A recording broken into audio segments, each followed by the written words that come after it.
لقد كان لكم في رسول الله أسوة حسنة اعوذ باللہ من الشیطان الرجیم بسم اللہ الرحمن الرحیم اللہم صلی علی محمد وعلی آل محمد کما صلیت علی ابراہیم وعلی آل ابراہیم انک حمید مجید اللہم بارک علی محمد وعلی آل محمد کما بارکت علی ابراہیم وعلی آل ابراہیم انک حمید مجید اللہم رب اشرح لی صدری ویسر لی امری واحلل عقدۃ من لسانی یفقہوا قولی۔ میری ساری بہنوں کو السلام علیکم۔ حدیث نمبر 938 حضرت ابو ہریرہ سے روایت ہے کہ رسول اللہ صلی اللہ علیہ وسلم نے فرمایا، جب ایک آدمی زنا کرتا ہے اس کا ایمان اس سے نکل جاتا ہے اور اس کے اوپر سائبان کی طرح رہتا ہے، اور جب وہ باز آ جاتا ہے تو ایمان اس کی طرف لوٹ جاتا ہے۔ ایمان کیا چیز ہے؟ ایمان کیا چیز ہے؟ ابھی میں نے آج آپ کو بتایا تھا کہ جب ہم کہتے ہیں لا الہ الا اللہ تو ہم اپنے دل میں یہ یقین کرتے ہیں کہ اللہ میرا خالق ہے، اللہ میرا مالک ہے، اللہ میرا رازق ہے، وہی مشکل کشا ہے، وہی حاجت روا ہے، عزتیں اور ذلتیں سب اس کے ہاتھ میں ہیں۔ اور اس کو میں نے کہا تھا کہ یہ قلبی عبادت ہوتی ہے، اسی کو ایمان کہتے ہیں۔ جب آپ اپنے دل میں یہ یقین کر لیتے ہیں کہ اللہ ہی میرا سارا کچھ ہے، وہی میرا خالق، وہی میرا رازق، وہی میرا مالک، وہی سب کچھ عطا کرنے والا، عزتیں اور ذلتیں دینے والا، تو یہی چیز ایمان ہے۔ اب ایمان جو ہے، جب انسان اللہ کی فرما برداری کرتا ہے، اللہ کے قریب ہوتا ہے، اللہ کے احکامات کی پاسداری کرتا ہے، تو انسان کا ایمان جو ہے وہ بڑھ جاتا ہے۔ اس سے ایمان کے بڑھنے سے پہلے میں آپ کو بتانا چاہتی ہوں کہ ایمان کی مثال ایک درخت کی طرح ہوتی ہے۔ آپ دیکھتے ہیں درخت کی ڈھیر ساری شاخیں ہوتی ہیں، وہ اس کی شاخیں بھی ہوتی ہیں، اس کا تنا بھی ہوتا ہے، اور وہ شاخیں اور تنا مل کے اس کو درخت کہتے ہیں۔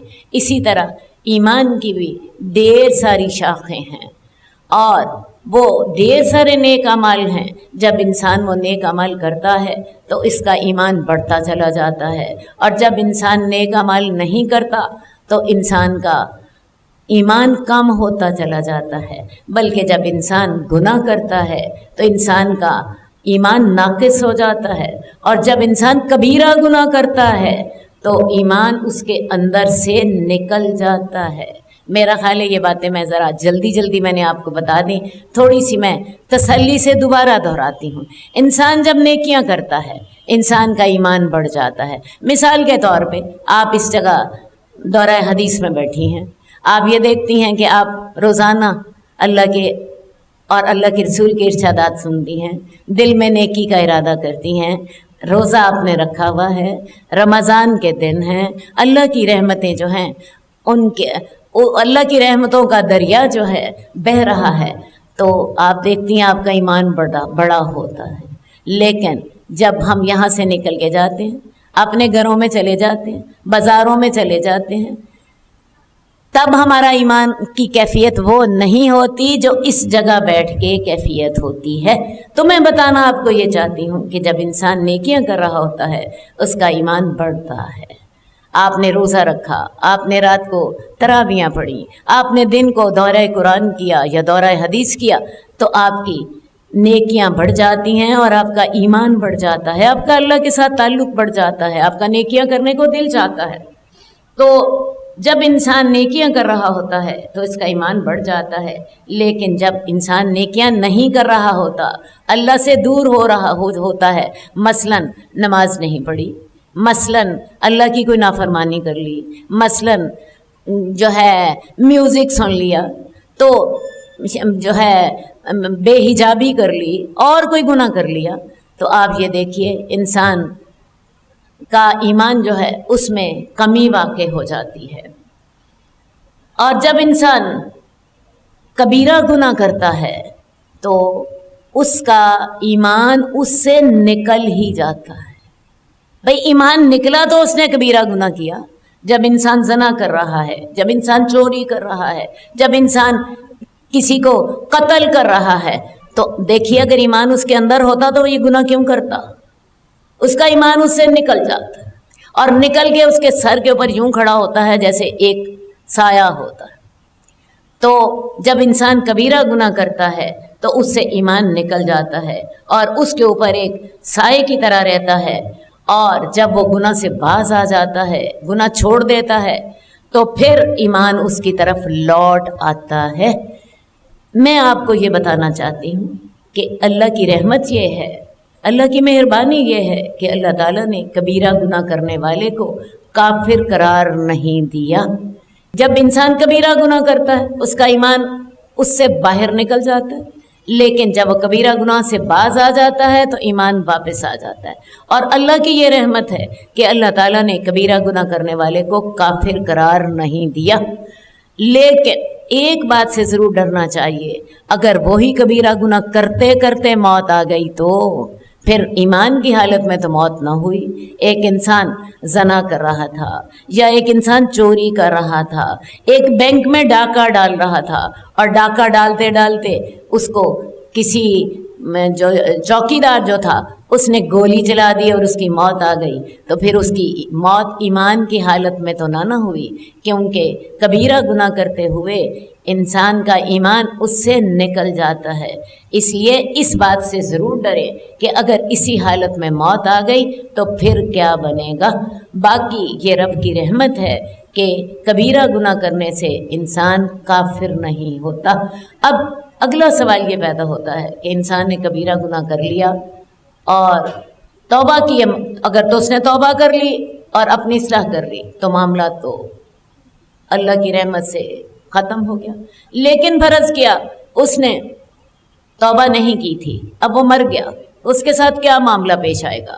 بات یہ ہے، معاملہ یہ پیش آئے گا کہ اللہ تعالیٰ اس کے جب اعمال تولیں گے، ہو سکتا ہے اس کا نیکیوں کا پلڑا بھاری ہو جائے اور اللہ تعالیٰ اس کو ویسے ہی معاف کر دے۔ ہو سکتا کی بات میں کرنا ہی، ہو سکتا ہے کہ اللہ تعالیٰ اس کو سزا دے، اور اس سزا کو وہ دوزخ میں وہ سزا بھگتنے کے بعد پھر جنت میں داخل ہو جائے گا۔ تو میں نے آپ کو بتایا کہ اگر کسی شخص نے کبیرہ گناہ کر لیا، توبہ کیے بغیر مر گیا، تو یہ اللہ پر ہے۔ اللہ چاہیں تو اس کو معاف کر دے، اللہ چاہیں تو اس کے بارے میں کسی کی سفارش قبول کر لیں، اور اللہ چاہیں تو اسے اس جرم کی دوزخ میں سزا دیں، اور سزا دینے کے بعد اس کو پھر جنت میں داخل کر دیں۔ حدیث نمبر 939۔ ابو امامہ کہتے ہیں کہ ایک آدمی نے پوچھا، اے اللہ کے رسول، ایمان کیا ہوتا ہے؟ آپ نے فرمایا، جب تیری نیکی تجھے خوش کرے اور تیری برائی تجھے ناگوار گزرے تو تو مومن ہے۔ ایمان کیا ہوتا ہے؟ حدیث میں آتا ہے ایمان کے 70 اور کچھ شعبے ہیں۔ ایک اور حدیث میں آتا ہے ایمان کے 60 اور کچھ شعبے ہیں۔ تو بہت سی نیکیاں ہیں جو کہ مل کے ایمان کے درخت کو مکمل کرتی ہیں۔ تو یہاں پہ ایک صحابی نے رسول اللہ صلی اللہ علیہ وسلم سے پوچھا کہ یا رسول اللہ، ایمان کیا ہوتا ہے؟ اللہ کے رسول صلی اللہ علیہ وسلم نے اسے ایک ہی موٹا سا اصول بتا دیا، اور وہ موٹا سا اصول کیا ہے کہ جب تیری نیکی تجھے خوش کرے، تو نماز پڑھے، تیرے دل میں ٹھنڈ پڑ جائے۔ اللہ کا شکر ہے آج اللہ نے مجھے بڑی اچھی نماز پڑھنے کی توفیق دی۔ تو صدقہ کرے، تجھے سکون میسر آ جائے، تو کسی غریب کی مدد کرے، تیرے دل میں سکون اتر آئے، تو یہ تمہارے مومن ہونے کی علامت ہے۔ اور جب تیری برائی تجھے ناگوار گزرے، تو کوئی غلط کام کر بیٹھے، ملازم کو تو نے زیادہ بری طرح ڈانٹ دیا، تو نے وعدہ خلافی کر دی، تو نے جھوٹ بولا، تو نے کسی کے ساتھ کسی کا حق مار دیا، اور اندر سے ضمیر تجھے ملامت کر رہا ہے اور تجھے برا لگ رہا ہے، تو یہ تیرے مومن ہونے کی علامت ہے۔ اب ایمان کے جو میں نے آپ کو بتایا ڈھیر سارے شعبے ہیں. نماز پڑھنا بھی ایمان کا ایک شعبہ ہے، زکوٰۃ دینا بھی ایمان کا ایک شعبہ ہے، حیا کرنا، گناہوں سے بچنا بھی ایمان کا ایک شعبہ ہے، ہمسائے سے اچھا سلوک کرنا بھی ایمان کا ایک شعبہ ہے، اپنے مسلمان بھائی کو خوش کرنا بھی ایمان کا ایک شعبہ ہے. تو میں آپ کو بتاؤں یہ ایمان، تمام ایمان کی شاخیں جب ملتی ہیں تو تب جا کے ایمان مکمل ہوتا ہے. اور رسول اللہ صلی اللہ علیہ وسلم نے ایک جامع بات فرما دی کہ جب تمہیں تمہاری نیکی خوش کرے اور جب تمہیں تمہاری برائی بری لگے تو تم سمجھ لو تمہارے اندر ایمان ہے. ایک دفعہ صحابہ نے رسول اللہ صلی اللہ علیہ وسلم سے کہا، یا رسول اللہ، بعض اوقات ہمارے دلوں میں اتنے برے خیال آتے ہیں کہ ہم انہیں زبان پر لانا بھی برا سمجھتے ہیں، یعنی ہم انہیں زبان سے ادا کرنا بھی ہمیں برا لگتا ہے. اللہ کے رسول نے پوچھا کیا واقعی ایسے ہوتا ہے؟ صحابہ کہنے لگے ہاں یا رسول اللہ واقعی ایسا ہوتا ہے. آپ نے فرمایا یہ ایمان ہے. بھئی ایمان ہے تو تمہیں برا لگ رہا ہے نا، ایمان ہے تو تمہیں نیکی اچھی لگ رہی ہے نا. اگر ایمان نہ ہوتا تو تمہیں برا ہی نہ لگتا. بات سمجھ آئی ہے؟ تو جب انسان کو اس کی نیکی خوش کرے اور اس کو اس کی برائی ناگوار گزرے تو یہ ایمان کی علامت ہے. ایک اور بات میں آپ کو چلتے چلتے بتا دوں. کسی نے میرے سے کل سوال کیا جب اللہ خوش ہوتا ہے تو اس کی کیا علامت ہے؟ میں آپ کو بتاؤں جب اللہ راضی ہوتا ہے کسی اپنے بندے سے تو اسے نیکیوں کی توفیق دیتا ہے، اور جب اللہ ناراض ہوتا ہے میں آپ کو بتاؤں آپ کی روٹی بند نہیں کرتا، آپ کا پانی بند نہیں کرتا، آپ کے اوپر سورج کی روشنی ختم نہیں ہوتی، آپ کو سب کچھ ملتا رہتا ہے، صرف ایک چیز نہیں ملتی، آپ کو نیکیاں کرنے کی توفیق نہیں ملتی. اگر آپ کو نیکیاں کرنے کی توفیق مل رہی ہے تو سمجھ لیجئے میرا رب میرے پہ راضی ہے، وہ مجھے نیکیوں کی توفیق دے رہا ہے. اور جب آپ کو سے نیکیاں کرنے کی توفیق نہیں مل رہی تو سمجھ لیجئے میرا رب ناراض ہے، اسی لیے مجھے نیکیاں کرنے کی توفیق نہیں مل رہی. اب جب رب ناراض ہو تو پھر کیا کرنا چاہیے؟ زیادہ کوشش ہے نیکی کریں. آپ زیادہ کوشش ہے نیکی کریں گی رب پھر راضی ہو جائے. حدیث نمبر 940 عبداللہ رضی اللہ تعالیٰ عنہ سے روایت ہے کہ ایک آدمی نے کہا، اے اللہ کے رسول، جب میں نیکی کروں تو مجھے کیسے پتہ چلے گا کہ میں نے نیکی کی ہے؟ آپ نے فرمایا جب تو اپنے پڑوسیوں کو یوں کہتا سنے کہ تو نے نیکی کی ہے تو تو نے نیکی کی ہوگی، اور جب ان کو تو یوں کہتا سنے کہ تو نے برائی کی ہے تو تو نے برائی کی ہوگی. اصل بات یہ ہے ہمسائے کے اللہ تعالیٰ نے بہت سے حق رکھے ہیں، اور حدیث میں آتا ہے کہ من کان یؤمن باللہ والیوم الآخر فلا یؤذی جارہ، جو شخص اللہ پر ایمان لاتا ہے اور آخرت کے دن پر ایمان لاتا ہے تو اپنے ہمسائے کو تکلیف نہ دے. بلکہ رسول اللہ صلی اللہ علیہ وآلہ وسلم کو حضرت جبریل نے ہمسائے کے ساتھ نیکی کرنے کے بارے میں اتنی بار کہا کہ اللہ کے رسول فرماتے ہیں مجھے یہ ڈر لگ گیا، مجھے یہ خوف پیدا ہو گیا کہ کہیں جبریل مجھے یہ نہ حکم دے دیں کہ ہمسایہ تمہارا وارث بھی ہوگا. یعنی ہمسائے کے ساتھ اتنی نیکی کرنے کا حکم دیا کہ مجھے یہ ڈر پیدا ہوا کہ کہیں جبریل ہمسائے کو وارث ہی قرار نہ دے.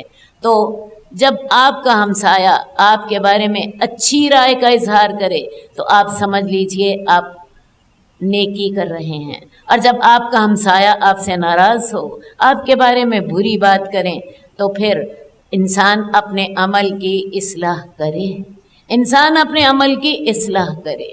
تو اصل بات ہے ہمارے اردو میں ایک محاورہ مشہور ہے، زبان خلق کو نکارہ خدا سمجھو. دنیا آپ کے بارے میں جو تبصرہ کرتی ہے وہ اللہ تعالیٰ بھی اسے قبول کرتے ہیں. اس موقع پر میں آپ کو 2 میتوں کا ذکر کرنا مناسب سمجھوں گی. اللہ کے رسول صلی اللہ علیہ وسلم تشریف فرما ہیں، صحابہ بھی بیٹھے ہوئے ہیں، ایک جنازہ گزرتا ہے، لوگ اس کے بارے میں اچھی بات کر رہے ہیں. اللہ کے رسول صلی اللہ علیہ وسلم فرماتے ہیں واجبت. تھوڑی دیر کے بعد اسی جگہ سے ایک اور جنازہ گزرا، لوگ اس کے بارے میں بری بات کر رہے تھے. اللہ کے رسول صلی اللہ علیہ وسلم نے پھر کہا واجبت. حضرت عمر بن خطاب وہاں تشریف فرما تھے. کہنے لگے یا رسول اللہ ہمیں اس کا مطلب سمجھا دیجئے. آپ نے فرمایا پہلے جنازے کے لوگ اچھی بات کر رہے تھے اس کے لیے جنت واجب ہو گئی، دوسرے جنازے کے بارے میں لوگ بری بات کر رہے تھے اس کے لیے دوزخ واجب ہو گئی. تم زمین میں اللہ تعالیٰ کے گواہ ہو، تم زمین میں اللہ کے گواہ ہو. تو جب لوگ آپ کے بارے میں اچھی بات کہیں تو اس کا مطلب ہے آپ نیکی کر رہے ہیں، اور اگر لوگ آپ کے بارے میں بری بات کہیں تو اس کا مطلب ہے آپ بری بات کر رہے ہیں. حدیث نمبر 941. عمران بن حسین رضی اللہ تعالیٰ عنہ سے روایت ہے کہ رسول اللہ صلی اللہ علیہ وسلم نے فرمایا جب آدمی اپنے بھائی کو اے کافر کہتا ہے تو یہ اسے قتل کرنے کے برابر ہے. یعنی کسی کو یہ گالی دینا کہ تم کافر ہو گئے ہو تو یہ اتنا بڑا گناہ ہے کہ جیسے اس نے اس کو قتل کر دیا. اصل میں ایک مسلمان اس دنیا میں کیسے زندہ رہتا ہے؟ اللہ پر ایمان لا کے. وہ اللہ کا فرما بردار ہوتا ہے، وہ نماز پڑھتا ہے، وہ روزہ رکھتا ہے، وہ ہر لمحے اللہ سے ڈرتا ہے، ہر گناہ کرتے ہوئے اسے اللہ کا خوف آتا ہے، ہر نیکی کرتے وقت وہ اللہ کو راضی کرنے کی نیت کرتا ہے. اور اگر آپ مومن کو کہہ دیں کہ تو مومن ہی نہیں ہے تو مجھے بتائیے اس سے بڑی اس کے ساتھ اس سے بڑی زیادتی اور کون سی ہوگی؟ لہٰذا جب کوئی شخص کسی ایمان والے کو کہتا ہے اے کافر تو اس نے اس کے ساتھ اتنی بڑی زیادتی کی جیسے اس نے اس کو قتل کر دیا. لہٰذا یہ گالی کبھی کسی کو نہ دیں اے کافر. یا بعض لوگوں کی عادت ہوتی ہے کسی کو یہودی کہہ رہے ہوتے ہیں. میں آپ کو بتاؤں یہ مومن کے ساتھ سب سے بڑی زیادتی ہے. اسی طرح مومن پر لعنت کرنا بھی اسے قتل کرنے جیسا ہے. اب مومن تو ہر وقت اللہ کی رحمت کا امیدوار ہوتا ہے، ہر لمحے وہ اللہ تعالیٰ کی امید کی دعائیں کر رہا ہوتا ہے اور امید کر رہا ہوتا ہے کہ اللہ تعالیٰ میرے معاملات میں میرے ساتھ آسانی فرمائیں گے. تو اگر کوئی شخص اسے یہ بد دعا دیتا ہے تم پہ لعنت ہو تو وہ کیا کہہ رہا ہوتا ہے؟ تو اللہ کی رحمت سے دور ہو جائے. تو مجھے بتائیے مومن تو ہر لمحے کے لیے اللہ کی رحمت کا محتاج ہے، اس کی رحمت کے لیے دعائیں کر رہا ہوتا ہے. تو جو شخص اسے یہ بد دعا دے دے کہ تو اللہ کی رحمت سے دور ہو جائے تو اس سے بڑی اور بد دعا کیا ہو سکتی ہے؟ لہٰذا مومن کو کافر کہنا بھی قتل کی طرح ہے اور مومن پر لعنت کرنا بھی قتل کی طرح ہے. خدا کے لیے اپنی زبانوں کو کنٹرول کیجیے. حدیث نمبر 943. ابو ہریرہ رضی اللہ تعالیٰ عنہ کہتے ہیں کہ رسول اللہ صلی اللہ علیہ وسلم نے فرمایا جاہلیت کی 4 باتیں میری امت میں موجود رہیں گی، لوگ ان کو نہ چھوڑیں گے. اور وہ 4 باتیں کون سی ہیں؟ نوحہ کرنا، حسب اور نسب میں تان کرنا. اب نوحہ کرنا کیا ہوتا ہے؟ کوئی فوت ہو جائے تو اونچی اونچی آواز سے بیان کرنا، ہائے مر گئے، ہائے رڑ گئے، ہائے اللہ کو میرے بیٹے کے علاوہ اور کوئی نہ ملا، ہائے اللہ نے ہمارے ساتھ ہی یہ زیادتی کرنی تھی، نعوذ باللہ نعوذ باللہ. ایسے کفر کے کلمات میں جب بھی کہیں جاتی ہوں تو اکثر جگہ پہ سنتی ہوں. ہاں وہ لوگ جن کو اللہ نے ہدایت دے دی ہے تو یہ نوحہ کرنا جو ہے یہ جاہلیت کا کام ہے. شریعت نے ہمیں اونچی آواز میں رونے سے بھی منع فرما دیا. آپ آنکھوں سے رو سکتے ہیں، دل میں آپ کو غم ہو سکتا ہے، لیکن زبان سے کیا نکلے گا؟ انا للہ و انا الیہ راجعون. رسول اللہ صلی اللہ علیہ وسلم کا بیٹا فوت ہو گیا اور یہ بیٹا آپ کی وفات سے 4 مہینے پہلے فوت ہوا. اور آپ کو پتہ ہے رسول اللہ صلی اللہ علیہ وسلم کا بیٹا کوئی نہیں تھا، 4 ہی بیٹیاں تھیں. یہ بیٹا اللہ تعالیٰ نے آپ کو آخری عمر میں حضرت ماریہ قبطیہ کے بطن سے عطا فرمایا تھا، لیکن آپ کی وفات سے 4 مہینے پہلے فوت ہو گیا.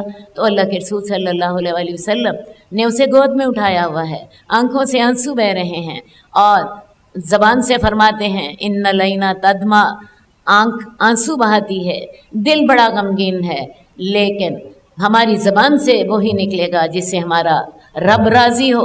اور ساتھ ہی فرماتے ہیں وَإِنَّا بِفِرَاقِكَ يَا إِبْرَاهِيمُ لَمَحْزُونُونَ، ابراہیم ہم تیرے جدائی سے بڑے ہی غمگین ہیں، لیکن زبان سے کلمہ کوئی نہیں نکل رہا. تو لہٰذا نوحہ کرنا جو ہے اس سے رسول اللہ صلی اللہ علیہ وسلم نے سختی سے منع کیا ہے۔ بلکہ میں آپ کو بتاؤں، اللہ کے رسول جب عورتوں سے بیعت لیتے تھے تو آپ عورتوں سے یہ بھی بیعت لیتے تھے کہ تم نوحہ نہیں کرو گی، تم نوحہ نہیں کرو گی۔ اور ایک حدیث میں آتا ہے کہ جس نے اپنا گریبان پھاڑا، جس نے اپنے گالوں کو پیٹا اور جس نے جاہلیت کی پکار پکاری یعنی یہی نوحہ کیا، وہ ہم میں سے نہیں ہے۔ اور جب اللہ کے رسول یہ کہہ دیں وہ ہم میں سے نہیں ہے تو اس سے کیا مراد ہوتی ہے؟ وہ میری امت میں سے نہیں ہے، وہ مسلمان نہیں ہے۔ بہت بڑی فکر کی بات ہے کہ اللہ کے رسول ایسا کہہ دیں۔ لہٰذا کوئی ایسا موقع آ جائے تو اس وقت آنکھوں سے آنسو بہانے کی اجازت ہے، دل میں غم بھی ہو اس کی بھی اجازت ہے، لیکن زبان سے کوئی غلط کلمہ نہیں نکلنا۔ اور اس وقت جو سخت انسان صبر کرتا ہے، اللہ تعالیٰ اس کے لیے بڑے پیارے الفاظ فرماتے ہیں۔ حدیث میں آتا ہے اللہ تعالیٰ کہتے ہیں آدم کے بیٹے صبرتا واحتسبتا، اے آدم کے بیٹے تو نے صبر کیا، تو نے ثواب کی نیت کی، فلن ارسلک ثوابا دون الجنہ، تو میں تیرے لیے جنت سے کم ثواب پہ راضی نہیں ہوتا۔ اتنا اللہ تعالیٰ نے صبر کا ثواب رکھا ہے۔ دوبارہ میں آپ کو حدیث سنا دیتی ہوں، یہ حدیث میرے دل پہ لکھی ہوئی ہے۔ اے آدم کے بیٹے تو نے صبر کیا، تو نے ثواب کی امید رکھی، تو میں تیرے لیے جنت سے کم ثواب پہ راضی نہیں ہوتا، میں جنت دے کر ہی تجھے راضی ہوتا ہوں۔ تو اللہ تعالیٰ نے اس وقت صبر کا یہ اجر رکھا ہے۔ اس کے علاوہ حسب اور نسب میں تانا دینا، اب انسان کس خاندان میں پیدا ہوتا ہے یہ انسان کا اپنا اختیار تو ہے ہی نہیں، یہ تو اللہ تعالیٰ کا حکم ہے کہ اللہ تعالیٰ کسی انسان کو عورت بنا دے یا مرد بنا دے، کسی امیر کے گھر پیدا کر دے، کسی غریب کے گھر پیدا کر دے، کسی بادشاہ کے ہاں پیدا کر دیا، کسی فقیر کے ہاں پیدا کر دیا، کسی شہر میں پیدا کر دیا، کسی گاؤں میں پیدا کر دیا، یہ انسان کے بس کی تو بات ہی نہیں ہے۔ لہٰذا اس کو سمجھنا کہ میرا خاندان بڑا اچھا ہے اور میری ذات بڑی اچھی ہے، میں آپ اور فلاں کی ذات جو ہے وہ نیچی ہے اور فلاں تو کی ذات جو ہے وہ تو کمی کمین ہے، میں آپ کو بتاؤں یہ جاہلیت کا معاملہ ہے، یہ انسان کے اپنی اختیار کا معاملہ ہے ہی نہیں۔ جس کو اللہ تعالیٰ چاہیں جہاں پیدا کر دیں، تو لہٰذا اصل چیز جس کا خیال رکھنا چاہیے وہ انسان کے اعمال ہوتے ہیں۔ اگر ایک انسان نیک اعمال کرتا ہے، اللہ کا تقوی رکھتا ہے، تو وہی شخص زیادہ عزت والا ہے۔ یہ تو انسان کا کمال ہے نا کہ وہ اچھے اعمال کر رہا ہے۔ کسی ذات یا برادری میں سے ہو جانا نہ یہ انسان کی برائی ہے نہ یہ انسان کی خوبی ہے۔ تیسری بات، بیماری کو متعدی قرار دیتے ہوئے کہنا کہ ایک خارشی اونٹ کی وجہ سے 100 اونٹوں کو خارش لگ گئی۔ سوال یہ ہے کہ پہلے اونٹ کو خارش کس نے لگائی؟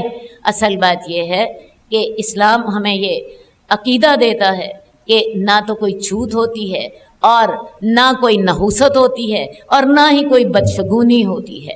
نحوست کسی چیز میں نہیں ہوتی، نحوست ہمارے اعمال میں ہوتی ہے۔ جس کے عمل اچھے ہو گئے اس کے لیے سب خیر ہی خیر ہے، اور جس کے عمل برے ہو گئے اس کے لیے اس کو ڈرنا چاہیے۔ اسی طرح کوئی بیماری متعدی نہیں ہوتی۔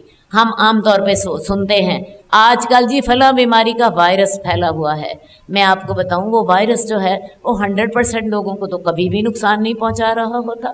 ڈاکٹر اکثر کہتے ہیں آج کل جی ٹائیفائڈ کا وائرس پھیلا ہوا ہے، آج کل جی فلاں بیماری کا وائرس پھیلا ہوا ہے، لیکن کیوں وہ بیماری 20% لوگوں کو تو نقصان دیتی ہے، باقی 70% یا 80% لوگ بچے کیوں رہتے ہیں؟